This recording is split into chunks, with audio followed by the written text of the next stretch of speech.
संपत्ति के लालच में एक बेटा अपनी बहन और अपने पिता की हत्या कर देता है। हेलो नमस्कार साथियों, मैं केशव सैनी आपके सामने एक नई स्टोरी लेकर आया हूँ।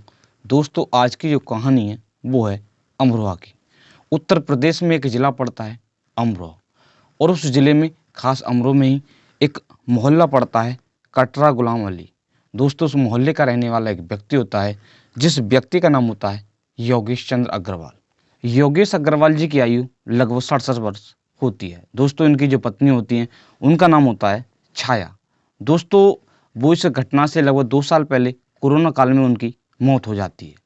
दोस्तों, इनके 2 बच्चे होते हैं जिसमें एक लड़का होता है, लड़की का नाम ईशांक होता है। दोस्तों, एक लड़की होती है जिसका नाम होता है सृष्टि। दोस्तों, जिसकी आयु लगभग 27 वर्ष होती है। दोस्तों, जो सृष्टि होती है उसको ये किसी व्यक्ति से गोद लेते हैं। दोस्तों, कुछ समय के पश्चात जो ईशांक होता है, ईशांक की शादी हो जाती है।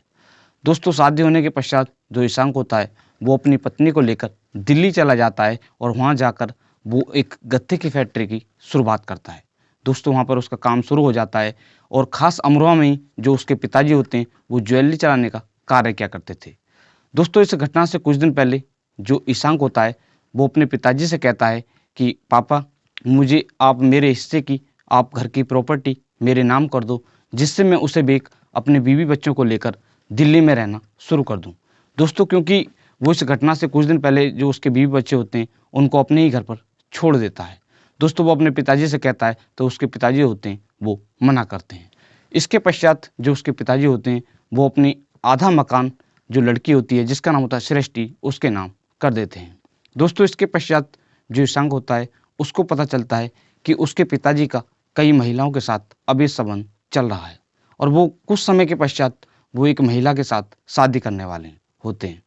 दोस्तों, जब इसके बारे में ईशांक को पता चलता है तो वो अपने जो पापा जी होते हैं उनको समझाता है, मगर उसके जो पिताजी होते हैं वो उसकी बात नहीं मानते हैं और जो प्रॉपर्टी है वो उसके नाम नहीं करते हैं। ये बात उसको काफ़ी बुरी लगती है। दोस्तों, इसके पश्चात वो अपनी पत्नी और एक अन्य जो उसकी कंपनी में, जो उसकी फैक्ट्री में नौकरी किया करता था, उस व्यक्ति को शामिल कर लेता है और इसके पश्चात वो अपने पिताजी को मारने की प्लानिंग बनाता है। दोस्तों, प्लानिंग के अनुसार जो ईशांक होता है वो उसकी फैक्ट्री में काम करने वाला जो एक अन्य व्यक्ति होता है, जिस व्यक्ति का नाम होता है अनिल, उसको कुछ लालच देता है और उसको भी इस कहानी में शामिल कर लेता है। दोस्तों, उस व्यक्ति का नाम होता है अनिल। जो अनिल होता है वो एक थाना पड़ता है नवाबगंज बरेली, और उस थाना क्षेत्र में एक गांव पड़ता है जूरा मकरदपुर। दोस्तों, उस गांव का रहने वाला वो व्यक्ति होता है।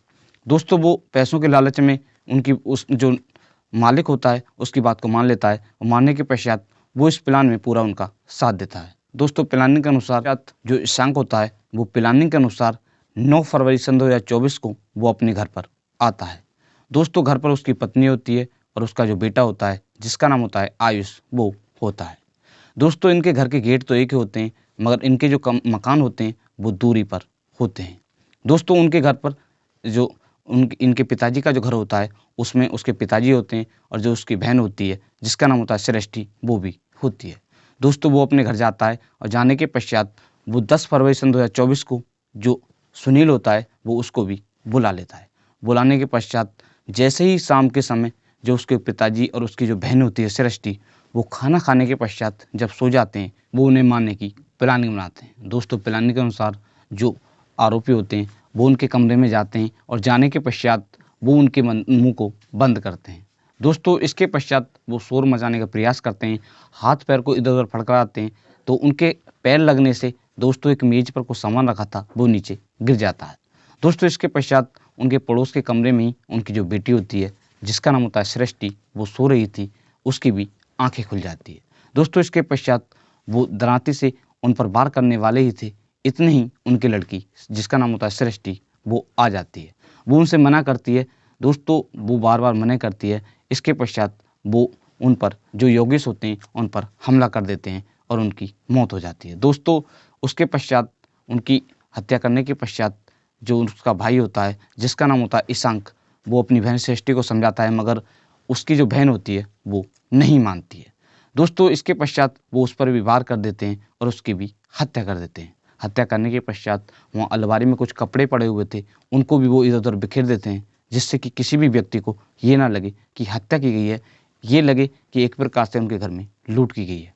दोस्तों इसके पश्चात जो खून के धब्बे होते हैं वो उनको सैनिटाइजर से साफ कर देते हैं, मगर कुछ खून के धब्बे को छोड़ देते हैं, जिससे कि किसी व्यक्ति को लगे कि लूट करने के पश्चात उनकी हत्या की गई है। इसके पश्चात वो जो इस हत्याकांड में उन्होंने इस्तेमाल किया था, जो भी चीज़ इस्तेमाल की थी, उन चीज़ों को ले जाते हैं और दुबका देते हैं और इसके पश्चात वो अपने कमरे में जाकर सो जाते हैं। दोस्तों एक अन्य आरोपी होता है जिसका नाम होता है सुनील, वो भी वहाँ से फरार हो जाता है।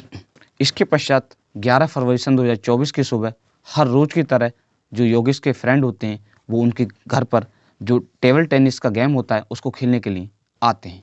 दोस्तों जो योगेश का मकान होता है उसके ऊपर जो छत होती है वो उसी पर जो टेबल टेनिस होता है उसको खेला करते थे। दोस्तों हर रोज़ की तरह वो उस दिन भी लगभग 5 या 6 बजे का समय होता है उनके घर पर आते हैं। आने के पश्चात उनका जो दरवाज़ा होता है वो बंद होता है। दोस्तों वो योगेश को फ़ोन करते हैं मगर वो फ़ोन भी रिसीव नहीं करते हैं। इसके पश्चात वो उन्हें आवाज़ भी लगाते हैं मगर वो फिर भी कोई भी जवाब नहीं मिलता है। इसके पश्चात वो दरवाजे में हाथ मारते हैं और इसके पश्चात जो दरवाज़ा होता है वो खुल जाता है। दोस्तों दरवाज़ा खुलने के पश्चात वो अंदर जाकर देखते हैं जो कमरा होता है उनका, उस कमरे में जो योगेश होते हैं, योगेश और उनकी जो बेटी होती है जिसका नाम होता है सृष्टि, वो खून से लथपथ पड़े हुए थे। दोस्तों ऐसा देख जो उनके दोस्त होते हैं वो इसकी सूचना जो अमरोहा थाने की पुलिस होती है उनको देते हैं। दोस्तों सूचना मिलते ही जो अमरोहा थाने की पुलिस होती है वो मौके पर पहुंच जाती है। इसके पश्चात सूचना मिलने पर जो अमरोहा के एसपी होते हैं जिसका नाम होता है श्रीमान कुंवर सिंह, मौके पर पहुंच जाते हैं और जो डॉग स्क्वाड व फॉरेंसिक टीम जो होती है वो मौके पर पहुंच जाती है। इसके पश्चात जो पुलिस होती है वो उन दोनों के जो शव होते हैं उनको बरामद कर लेती है और बरामद करने के पश्चात पोस्टमार्टम के लिए भेज देती है। दोस्तों इसके पश्चात जो पुलिस होती है वो मृतक के जो बेटा होते हैं जिसका नाम होता है ईशांक, उनसे पूछताछ करती है। दोस्तों वो बताते हैं कि उनके घर पर एक महिला होती है, उसका ज़्यादातर आना जाना हुआ करता था। दोस्तों इसके पश्चात जो पुलिस होती है वो गांव में जांच करना शुरू कर देती है। पुलिस को जांच के दौरान पता चलता है कि जो उनका लड़का होता है जिसका नाम होता है ईशांक, उस पर कुछ शक होता है। दोस्तों उसके बारे में पुलिस को कुछ सूचना मिलती है। इसके पश्चात जो पुलिस होती है वो ईशांक को गिरफ्तार कर लेती है। गिरफ्तार करने के पश्चात पुलिस उससे पूछताछ करती है। दोस्तों पूछताछ के दौरान वो इधर उधर की बातें करता है और जब पुलिस उससे सख्ती से पूछताछ करती है तो वो इस पूरी कहानी के बारे में बताता है। इसके पश्चात जो पुलिस होती है वो जो उनका लड़का होता है जिसका नाम होता है ईशांक, उनकी जो पत्नी होती है जिसका नाम होता है मानसी, उसको भी गिरफ्तार कर लेती है और जो एक अन्य व्यक्ति होता है जो उसकी फैक्ट्री में काम किया करता था जिसका नाम होता है अनिल, उसको भी गिरफ्तार कर लेती है। एएसपी कुंवर अनुपम सिंह ने बताया है कि पुलिस ने 12 घंटे के अंदर इस केस का खुलासा कर दिया है। पुलिस ने 11 फरवरी सन 2024 को इस केस का खुलासा कर दिया है। पुलिस ने जो मृतक के बेटे होते हैं जिसका नाम होता है ईशांक, उसको भी बरामद कर लिया है और उनके बेटे की जो पत्नी होती है जिसका नाम होता है मनीषा, उस मानसी, उसको भी गिरफ्तार कर लिया है और एक अन्य आरोपी होता है जो उसकी फैक्ट्री में काम किया करता था जिसका नाम होता है अनिल, उसको भी गिरफ्तार कर लिया है। पुलिस ने 3 आरोपियों को गिरफ्तार कर लिया है और इन सभी के साथ सख्त से सख्त कार्रवाई की जाएगी। तो आज की कहानी को सुनाने का उद्देश्य आपको परेशान करना नहीं है, सिर्फ आपको जागरूक करना है कि आज हमारे देश में किस तरह का माहौल चल रहा है।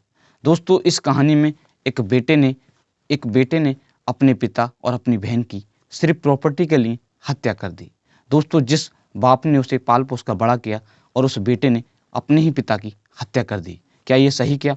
दोस्तों उस व्यक्ति के लिए, जो उस बेटे के लिए एक कमेंट करें कि इस बेटे को क्या सज़ा होनी चाहिए। दोस्तों इस कहानी को सुनाने का उद्देश्य सिर्फ सभी व्यक्तियों को जागरूक करना है। दोस्तों सभी लोग स्वस्थ रहें और मस्त रहें। दोस्तों आज की कहानी को मैंने पढ़कर तैयार किया है यूपी तक news, Amar Ujala news, Dainik Jagran news, Punjab Kesari news और एबीपी न्यूज़ और भास्कर न्यूज़। दोस्तों इन सभी न्यूज़ से मिलकर इस कहानी को तैयार किया है जिसका लिंक आपको वीडियो के डिस्क्रिप्शन में मिल जाएगा। तो दोस्तों सभी लोग स्वस्थ रहें। मिलते हैं आपको नेक्स्ट कहानी के साथ। बने रहिएगा हमारे चैनल पर।